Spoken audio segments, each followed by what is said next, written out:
दिशा देता है। आइए इतिहास पे एक दृष्टि डालते हैं। 1323 में मोहम्मद बिन तुगलक के निरंतर आक्रमण से दक्षिण के काकतिया और कांपिली राज्य बिखर गए थे। मठ मंदिर खंडित कर दिए गए थे और आम जनमानस में असुरक्षा का भाव व्याप्त हो गया था। जबरन धर्मांतरण साधारण बात बन गई थी। काकतिया राज्य के पूर्व मंत्री हरिहर और बुक्का राय को जबरन इस्लाम कबूल करवाकर उसी क्षेत्र के जागीरदार के रूप में नियुक्त किया गया। ऐसी अराजकता को समाप्त करने के लिए क्या करना यथोचित था? एक धर्मपरायण राज की स्थापना करना। परंतु कैसे? स्वामी विद्यारण्य का आध्यात्म बल ही था कि उन्होंने हरिहर और बुक्का राय को हिंदू धर्म में पुनः दीक्षित कर विजयनगर साम्राज्य की स्थापना की। दोनों भाइयों ने आक्रांताओं को बाहर खदेड़ा और राज्य की सीमाएं सुरक्षित की। स्वामी विद्यारण्य ने सन्यासी होते हुए न केवल नए राज्य को धार्मिक दिशा दी, अपितु प्रधानमंत्री का पदभार भी संभाला।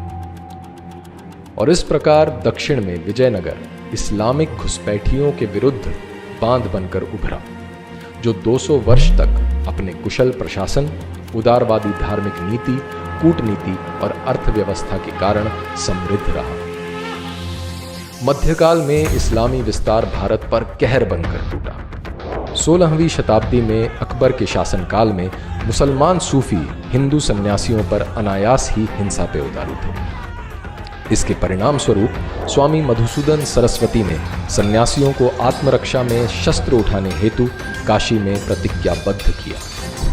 17वीं शताब्दी की शुरुआत में मराठी सन्यासी स्वामी समर्थ रामदास तीर्थाटन करते हुए इस्लामिक आक्रांताओं के पराधीन भारत की दुर्दशा को प्रत्यक्ष देख रहे थे। जनमानस मरणासन्न हो चुका था। उसकी सामाजिक, राजनैतिक तथा धार्मिक नवचेतना के लिए उसमें पौरुष अभिमंत्रित करना आवश्यक था। पुनः धर्म स्थापना हेतु स्वामी रामदास ने गांव-गांव में हनुमान मंदिरों और अखाड़ों की स्थापना की, जिसमें मराठा योद्धा तैयार हुए। स्वामी रामदास ने शिवाजी को क्षत्रिय धर्म उपदेशित किया तथा स्वयं को छत्रपति घोषित कर हिंदवी स्वराज की स्थापना करने के लिए प्रेरित किया। औरंगजेब के शासनकाल में मुगल आतंक अपने चरम पे पहुंचा, जब गुरु गोविंद सिंह के शिशु पुत्रों को इस्लाम न कबूल करने पर दीवारों में चुनवा दिया गया। उधर लक्ष्मण दास नामक एक राजपूत को अपने हाथों से हुई गर्भवती हिरनी की हत्या के कारण संसार से विरक्ति हुई। योगिक साधना करते हुए इन्होंने कई सिद्धियां प्राप्त की।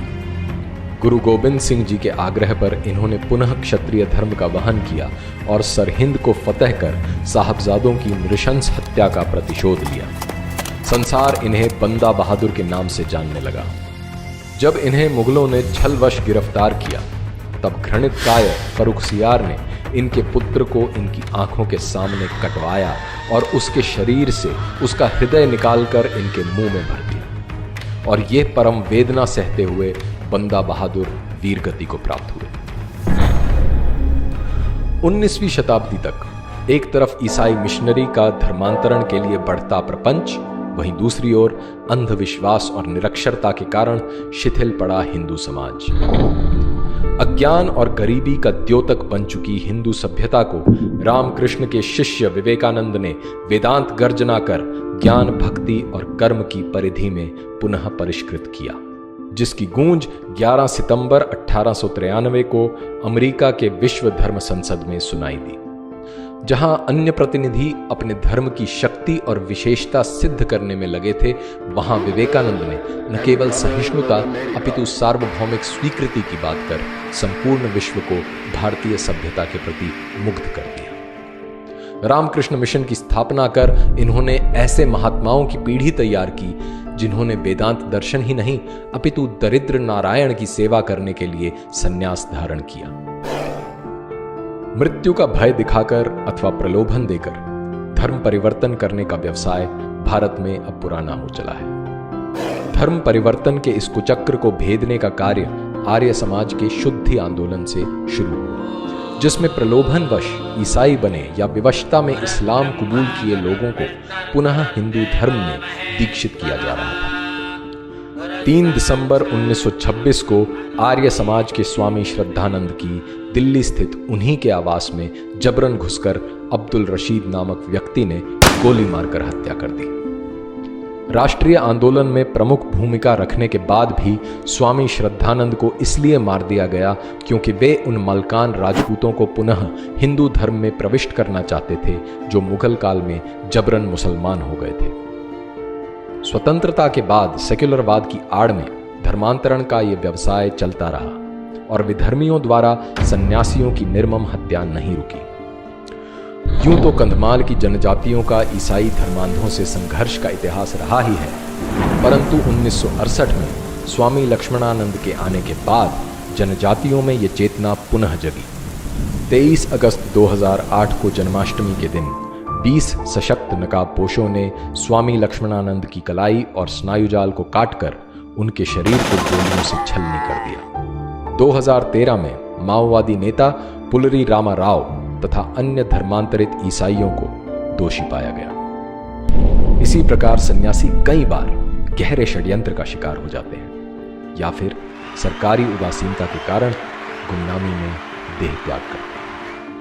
हरिद्वार स्थित मातृसदन आश्रम के सन्यासियों की गंगा के अविरल निर्मल प्रवाह के लिए देह त्याग की परंपरा सी बन गई। उसी परंपरा के साधु स्वामी ज्ञान स्वरूप सानंद ने सरकार से मुख्यतः हिमालय में गंगा की सहायक नदियों पर बनने वाले जल विद्युत परियोजनाओं पर तथा हरिद्वार कुंभ में बालू खनन, निर्वनीकरण तथा जीव जंतुओं की हत्या पर प्रभावी रोक लगाने की मांग की। सरकार की उदासीनता देखकर मजबूरन आमरण अनशन पर बैठे। अपने अंतिम साक्षात्कार में स्वामी सानंद ने कहा था कि अगर गंगा के लिए उनकी मृत्यु भी हो जाए तो उन्हें कोई पछतावा नहीं होगा। 12 अक्टूबर 2018 को स्वामी सानंद ने अनशन के 112वें दिन अंतिम सांस ली। इतिहास साक्षी है कि मोह माया की दास्ता न स्वीकार करने वाले सन्यासियों ने सांस्कृतिक दासता के विरुद्ध अग्रिम भूमिका निभाई है। भारत के इन वीर सपूतों को हमारा शत शत नमन।